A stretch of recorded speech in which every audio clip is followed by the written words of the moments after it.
ত্রিলোকেশ্বরের মন্দির। লোকে বলে স্বয়ং বিশ্বকর্মা তার ভিতপত্তন করেছিলেন কোন মান্দাতার আমলে। স্বয়ং হনুমান এনেছিলেন তার পাথর বহন করে। ইতিহাসের পণ্ডিত বলেন এ মন্দির কিরাত জাতের গড়া, এ দেবতা কিরাতের। একদা যখন ক্ষত্রিয় রাজা জয় করলেন দেশ, দেউলের আঙিনা পূজারীদের রক্তে গেল ভেসে। দেবতা রক্ষা পেলেন নতুন নামে, নতুন পূজাবিধির আড়ালে। হাজার বৎসরের প্রাচীন ভক্তিধারার স্রোত গেল ফিরে।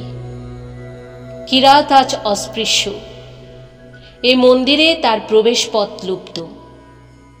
কিরাত থাকে সমাজের বাইরে, নদীর পূর্ব পারে তার পাড়া। সে ভক্ত, আজ তার মন্দির নেই, তার গান আছে।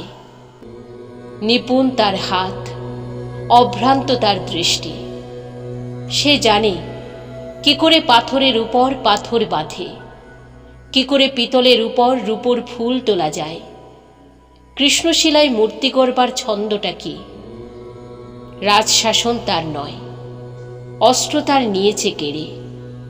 বেশে বাসে ব্যবহারে সম্মানের চিহ্ন হতে সে বর্জিত, বঞ্চিত সে পুঁথির বিদ্যায়। ত্রিলোকেশ্বর মন্দিরের স্বর্ণচূড়া পশ্চিম দিগন্তে যায় দেখা।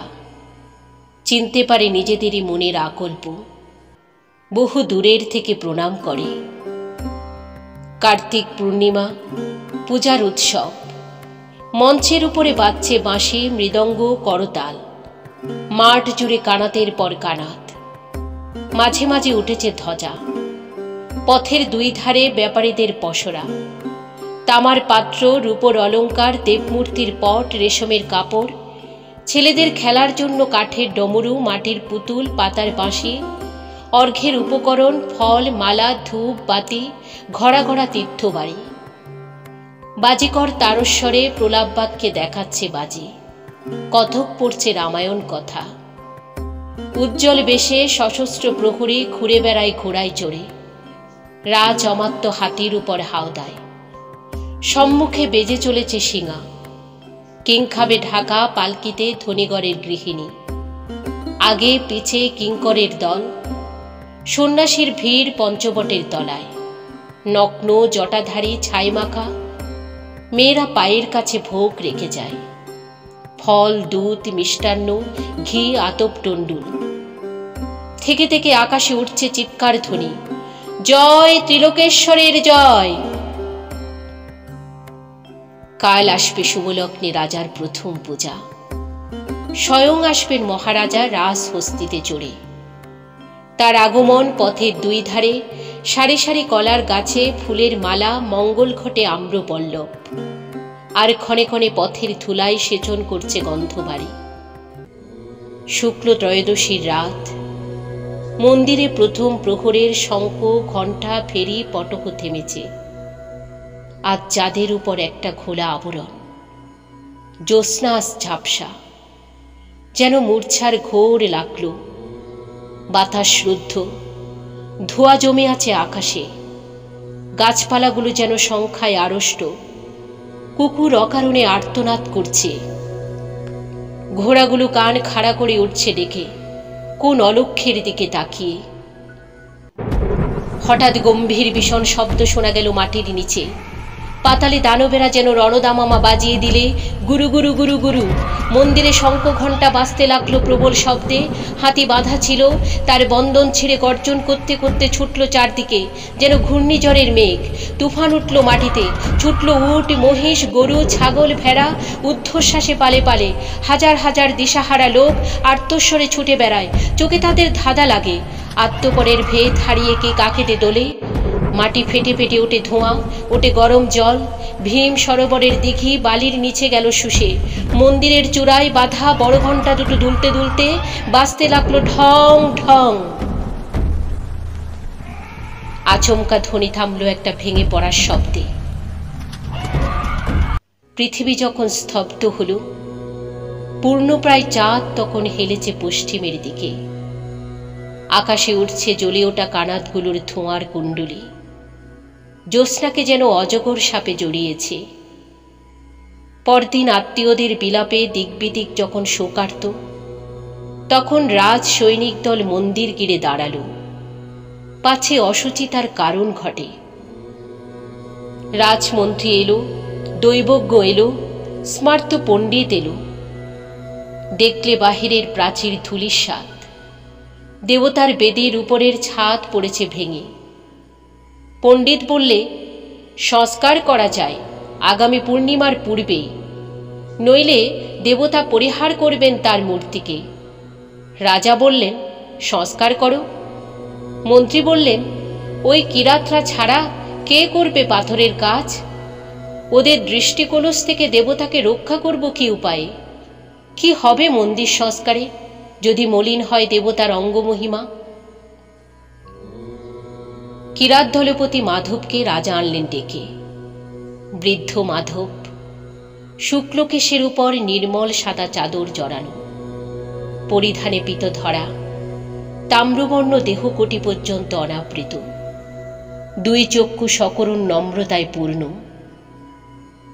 সাবধানে রাজার পায়ের কাছে রাখলে এক মুঠো কুন্দু ফুল, প্রণাম করলে স্পর্শ বাঁচিয়ে।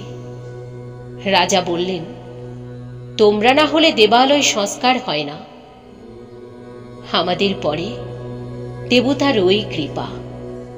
হে বলে দেবতার উদ্দেশ্যে মাধব প্রণাম জানালে। নৃপতি নৃসিংহ রায় বললেন, চোখ বেঁধে কাজ করা যায়, দেবমূর্তির উপর দৃষ্টি না পড়ে, পারবে? মাধব বললে, অন্তরের দৃষ্টি দিয়ে কাজ করিয়ে নেবেন অন্তর্যামী।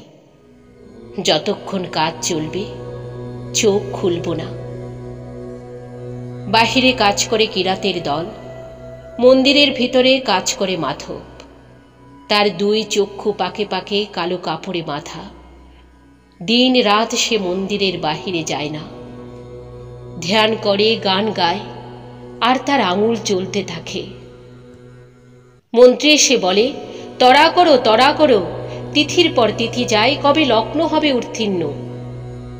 মাধব জোর হাতে বলে, যার কাজ তারই নিজের আছে তড়া, আমি তো উপলক্ষ। অমাবস্যা পার হয়ে শুক্লপক্ষ এলো আবার। অন্ধ মাধব আঙুলের স্পর্শ দিয়ে পাথরের সঙ্গে কথা কয়।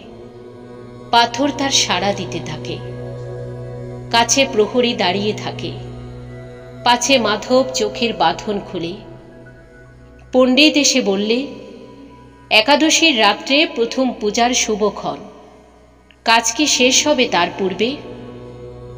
মাধব প্রণাম করে বললে, আমি কে যে উত্তর দেব? কৃপা যখন হবে সংবাদ পাঠাবো যথাসময়ে। তার আগে এলে ব্যাঘাত হবে, বিলম্ব ঘটবে। ষষ্ঠী গেল, সপ্তমী পেরোল। মন্দিরের দ্বার দিয়ে চাঁদের আলো এসে পড়ে মাধবের শুক্ল কেশে। সূর্য অস্ত গেল, পাণ্ডুর আকাশে একাদশীর চাঁদ। মাধব দীর্ঘ নিঃশ্বাস ফেলে বললে, যাও প্রহরী, সংবাদ দিয়ে এসো গে। মাধবের কাজ শেষ হলো আজ, লগ্ন যেন বয়ে না যায়। প্রহরী গেল। মাধব খুলে ফেললে চোখের বন্ধন। মুক্ত দ্বার দিয়ে পড়েছে একাদশী চাঁদের পূর্ণ আলো দেবমূর্তির উপরে। মাধব হাঁটু গেড়ে বসল, দুই হাত জোর করে। এক দৃষ্টে চেয়ে রইল দেবতার মুখে। দুই চোখে বইল জলের ধারা। আজ 1000 বছরের ক্ষুদিত দেখা দেবতার সঙ্গে ভক্তের। রাজা প্রবেশ করলেন মন্দিরে। তখন মাধবের মাথা নত বেদিমূলে। রাজার তলোয়ারে মুহূর্তে ছিন্ন হল সেই মাথা। দেবতার পায়ে এই প্রথম পূজা, এই শেষ প্রণাম।